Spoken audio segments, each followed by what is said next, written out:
Hello viewers, welcome to my YouTube channel. Are you planning on coming to Canada on a visitor's visa and your plan is to come into Canada to come and file for asylum? This video is actually for you. Do you know anybody that is their plan?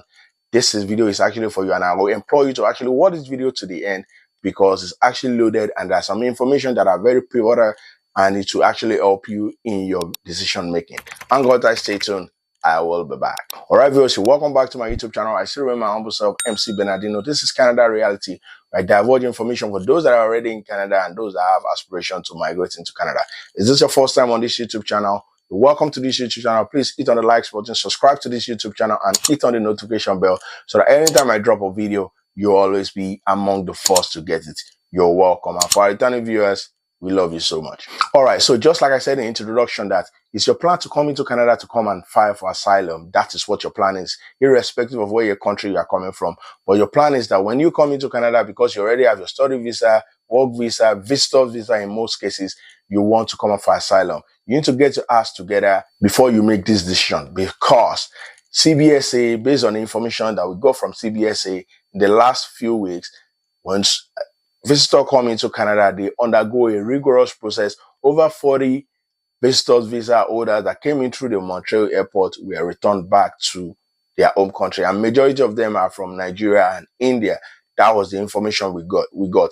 And also, with all that information has been persistent over the years. I mean, it has always been like that. So what am I trying to say is that if you're coming into Canada, you have a visitor's visa. Hooray, you have a visitor's visa. You want to come into Canada on your visitor's visa. But you need to make sure that you have your plan well laid out. So when these people, when they came in through the Montreal airport, they came in on a visitor's visa. But after the CBSA, after they probed them, they asked them questions, they checked their documents and everything, it was discovered that these guys do not have any plan. I mean, they discovered that something is sneaky about these guys. They do not plan to return to their home country. And as a result of them, they were given two options. The first option was that they should return back to their home country, while the second option was that they should file for asylum if that's what they want to do in Canada. So some of them were sent back. I mean, they took that honor, they went back to their home country. But some of them, they took the asylum route. But the danger there is that before you come and file asylum in Canada, you must have spoken with experts, you must have spoken with a lawyer, they must have given you your case, you must have developed that case and everything. But in that case, when the CBSA is giving you that option on that spot, I mean, how do you go about it? How do you begin the case that you want to build around yourself, on why you want to file asylum in Canada? And also, don't forget that whatever reason you're going to give them at the border there, you put it into writing, and you have to be consistent with that information. For someone that is not prepared and was offered that asylum route, you know that probably he or she might actually fumble at the end of the day, and he or she might even end up being deported at the end of the day. So what am I trying to say in essence is this: if you have your visitor's visa, congratulations. When you come to Canada, you need to make sure you have your plans well laid out. Even if you do not come to, even if your plan is not to come to Canada to come and file for asylum, you just want to come to on a visitor's visa and return back to your home country. If you do not have your plan well laid out, you might end up being deported. What do I mean by this plan well laid out? You need to make sure first and foremost that all those documents that you submitted online is consistent with what you have in your hand, and you need to make sure you have those documents in your hand. Your pay stub, your bank statements, all those documents, your job, everything that proves that you're coming in on a visitor's visa, it needs to be consistent. And the problem is that in most cases, those that someone did the application for them, an agent did the application for them, they always fall into this pit because they do not know what the agent submitted online, or probably it's not consistent with what they have in their hand. And as a result of that, they could be sent back. In addition to this,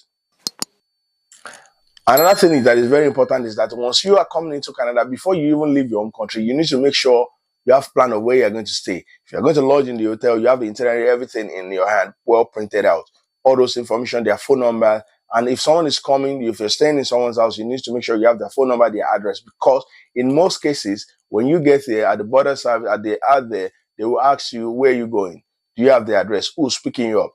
Whose house are you staying? Where's the phone number? What's the hotel? In most cases, they put a call across to that person. I've seen a situation whereby a student came in and got at the border service. They asked him, okay, where are you going to stay?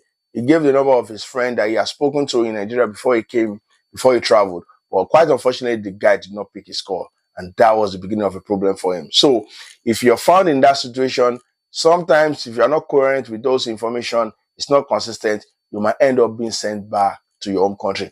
Don't forget that for the fact that you have a visa doesn't guarantee you entry into Canada. It's your fate is decided at the border service, either land border, whatever border you came in through. That is where your fate will be decided. They can allow you go in or they can return you back. So do not celebrate yet because the order is not yet over. All right. So I hope you actually got the information I'm trying to pass across in this video, that irrespective of what your plan is, whenever you're coming to Canada on whatever visa you plan to come into Canada, study, visit, work, anything you want to come into Canada, make sure that you have your plans well laid out, and also make sure you have those documents.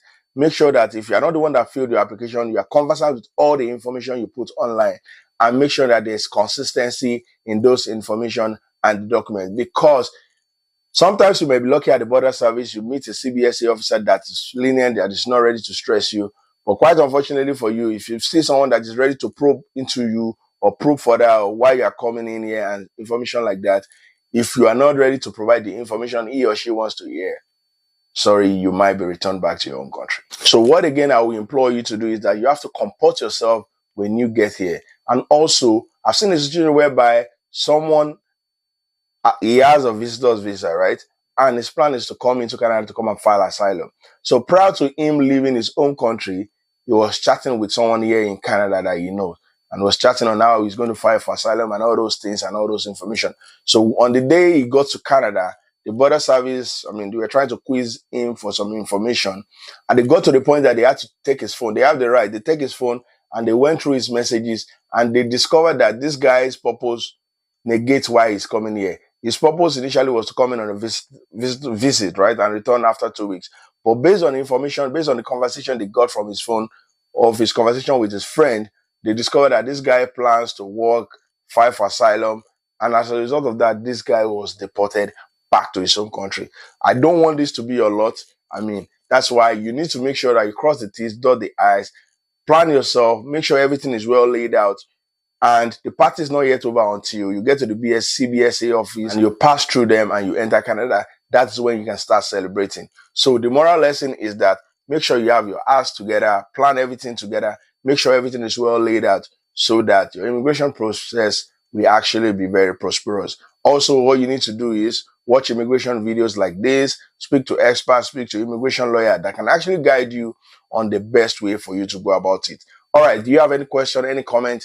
Please hit me up in the comment section. I read those comments and I respond as appropriate. And also, if you enjoyed this video, please smash on the likes button because it helps the algorithm share videos with more people. Till I see you in my next video, don't forget to subscribe to this YouTube channel, and I hope to see you very soon.